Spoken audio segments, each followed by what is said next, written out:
100년 넘게 사용하던 브랜드의 이름을 바꾸고 존경받던 인물의 이름이 사라지는가 하면 반대로 숨겨져 있던 인물의 이름이 등장하는 등 미국에선 상징적인 이름들이 바뀌고 있습니다. 지난 5월 경찰의 과잉 진압으로 흑인 남성 조지 플로이드가 사망한 사건 이후 일어나고 있는 변화인데요. 인종차별에 대한 분노를 넘어서 일상 속 차별을 돌아보고 바꿔나가자는 움직임이 그 어느 때보다 활발합니다.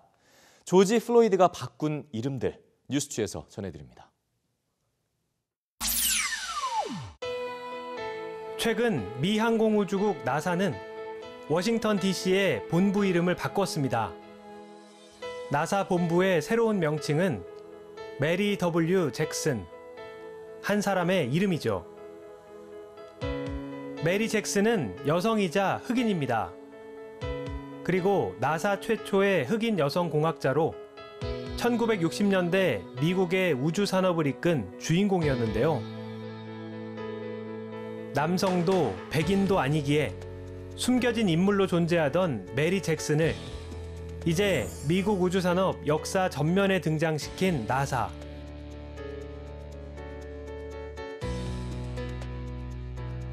흑인 남성 조지 플로이드의 사망 후 인종차별에 대한 반성 여론이 그 어느 때보다 높은 가운데 이루어진 변화기에 더욱 상징적일 수밖에 없습니다. 하지만 성별과 피부색의 벽을 넘은 메리 잭슨의 이름과는 반대로 인종차별 전력 때문에 지워진 이름도 있습니다. 바로 이 사람, 우드로 윌슨 전 미국 대통령의 이름입니다. 프린스턴 대학교는 교내 명칭에 사용해온 우드로 윌슨 대통령의 이름을 없애기로 결정했는데요. 프린스턴 대학교 총장 재임 당시 흑인의 입학을 불허하고 흑인 고위층 공무원을 대거 해임하는 등 가장 인종차별적 대통령이라는 평가를 받아온 윌슨 대통령의 이름이 모든 차별에 반대하는 프린스턴 대학교의 정신과 맞지 않다는 이유입니다. 기업들도 제품의 이름과 이미지에 인종차별적 요소가 없는지 돌아보기 시작했습니다.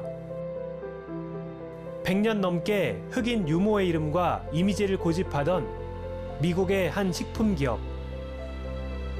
하지만 거센 비판 여론에 결국 굴복했습니다. 자신들이 인종주의에 뿌리를 두고 있었음을 인정하며 브랜드 이름과 이미지를 바꾸겠다고 약속한 거죠.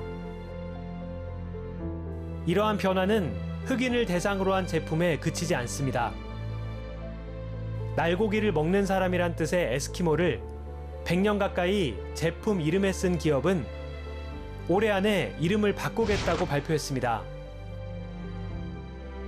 그리고 화장품 업계는 하얀, 화사한 같은 단어 사용을 고민하기 시작했습니다. 인종차별에 대한 분노에 그치지 않고 일상 속 차별을 돌아보며 작지만 큰 걸음을 떼고 있는 미국 사회. 조지 플로이드의 죽음이 바꾸기 시작한 이름은 우리 사회에서 쓰고 있는 수많은 이름과 단어를 되돌아보게 합니다.